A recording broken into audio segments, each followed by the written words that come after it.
Hey everybody, welcome to the PixelPlips podcast for October 27th, 2013. I'm Andy Ryan. This is my co-host Dave DeWart. Dave, what are you playing this week? So with Pokemon X and Y coming out, what, 2 weeks ago, a week ago, something like that, I don't know why, I've just been really itching to play some Pokemon. So I dug around, I found an old copy of Red, and I've been playing Pokemon on that. Like the original release of Red in the US, and it is every bit as silly and just, I don't know, it's like it scratches that crazy collection RPG itch all at once, and I love it. I love it. See, that's why you should have kept playing Dragon Quest, because there's a freaking mini game built into Dragon Quest 8. It's monster collecting, leveling. Is that where you like kill all the are you talking about like they become in your party or Oh, I didn't know that. Maybe. I don't know. I've got Ni no Kuni, so that's basically Pokemon and freaking Final Fantasy. Studio Ghibli. Yeah. So I've been playing that off and on all week. I think I just beat the first guy, and I chose the wrong starter Pokemon, so it was a pain in the ass. But yeah, it's good as I remember. Silly little game.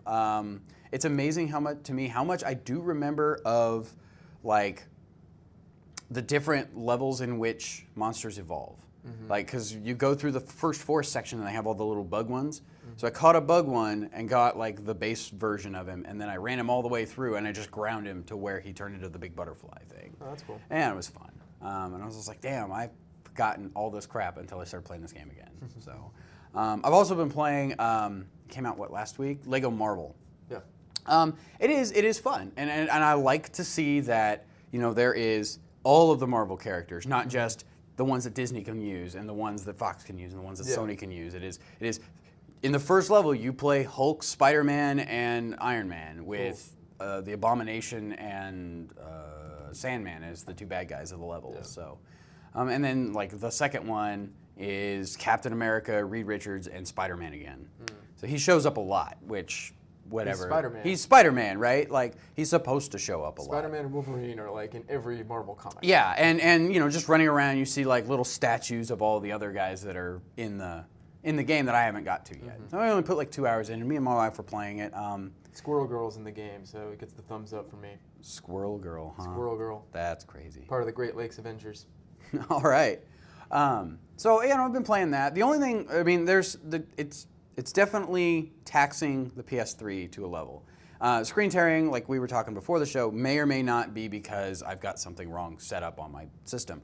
But just because there's so much stuff going on the screen at one time, it does drag the frame rate down. But it is still a fun game, and for its intended audience, they won't notice, they won't care. They're going to be like, I'm playing Lego Superman, or Lego Batman. No, goddamn. Wow, that's 2 for 2. I am terrible. Those are different Lego games. Yeah. I'm playing, Lego Captain America and Lego Hulk and things like that, and they're going to have a blast with it. And, playing Lego Hulk is actually a hell of a lot of fun, because the big Lego characters can do more than the little Lego characters.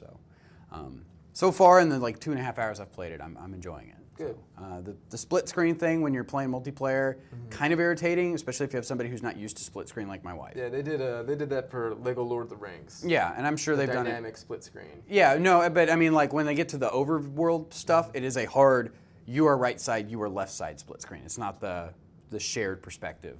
Yeah, I know. But like when you get close. Yeah, the split screen kind of comes together and then it goes away, and then when you separate out, it's kind of like Toe Jam and Earl was. Yeah. So, but yeah, it's a great little game so far. I've had a lot of fun with it. And it's cheaper than most brand new games. It's like $50 instead of $60. Yeah. So it's good. It's good. I like that we're getting to that point in the console generation where we're really starting to see a lot of leeway in the pricing of the retail product.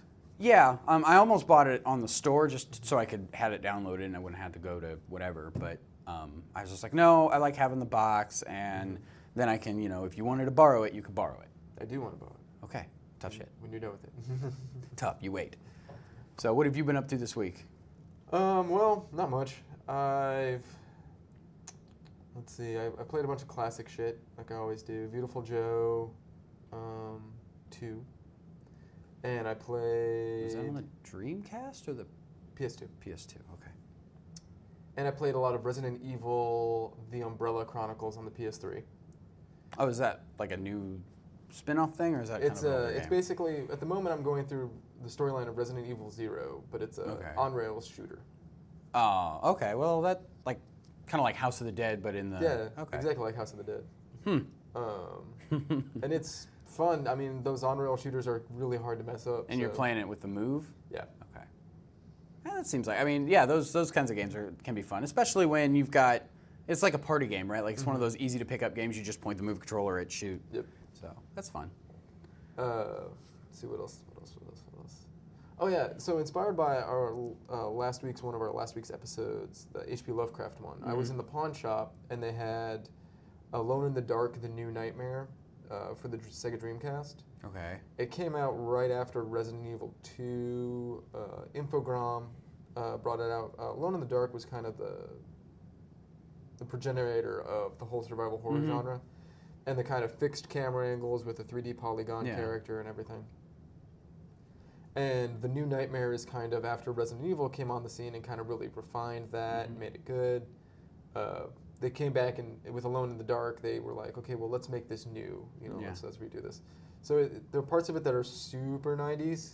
Like your main character he's a guy with like long flowing black Lorenzo Lamas hair. Okay. But so far it's you're pretty rote survival horror. Find this key to open that door. Yeah.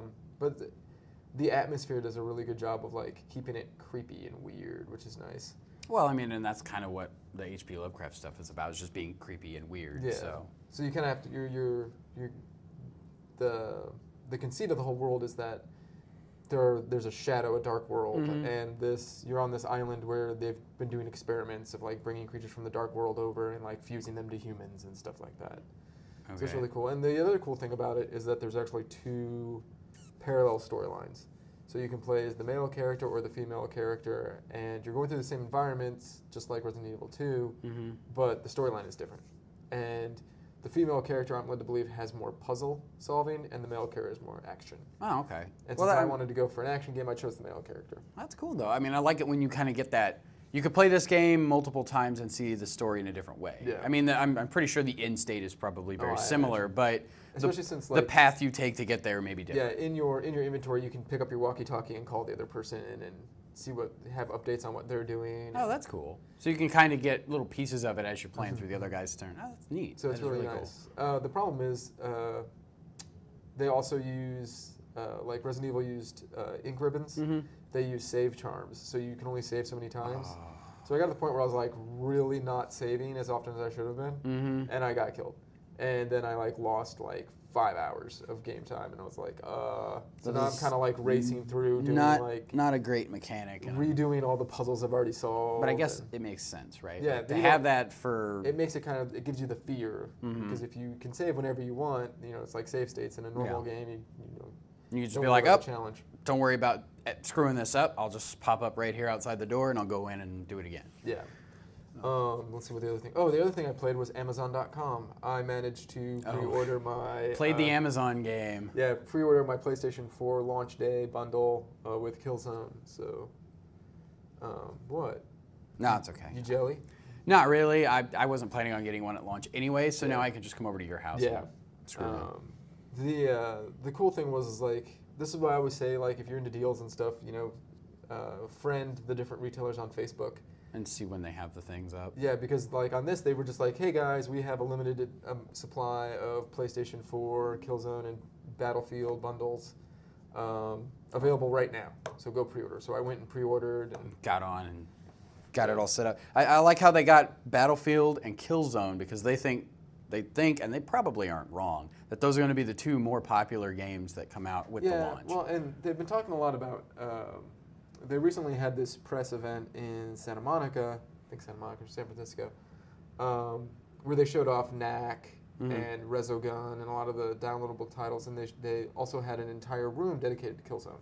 Yeah. And it's kind of showing that, the reason Mark Cerny did Knack is that he was the system architect, and he said he knew what all the games were coming out, and he saw that there was a blind spot. There was a gap, and he wanted to make sure that we really don't have like a family-friendly action platformer for like a kid game, basically. Yeah, because when you think about what they showed at E3 and at the release, other than Knack, it was like, Infamous and Killzone and all these Call of other Duty, Battlefield, all these games that Assassin's Creed. lots of non-kid friendly violence, right? Like, I mean, there's violence in Knack, right? You think, oh, you're this giant robot and you're punching things, but it's not like, oh, there's blood and guts and realistic. It's not like it's silly basically and comical. they didn't have like a Crash Bandicoot Type or of, a Ratchet and Clank game. Yeah.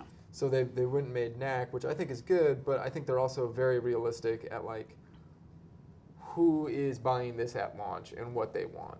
And like the people that are buying it for Call of Duty at launch, I really kind of question because the servers just aren't going to be that packed. And same thing with Battlefield, but like I wanted Killzone because I want like a game that you plug in the system, you put it in your TV and all that stuff.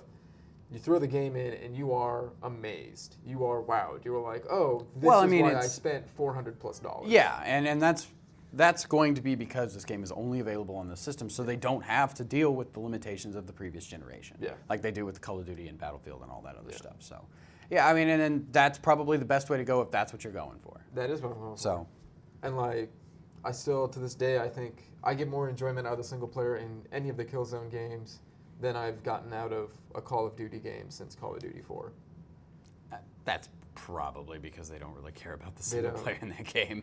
They know where their butter is breaded, and it's all that multiplayer. Battlefield, they're just like, whatever. I had fun with the Battlefield 4 beta on the PC, other than people camping the elevator.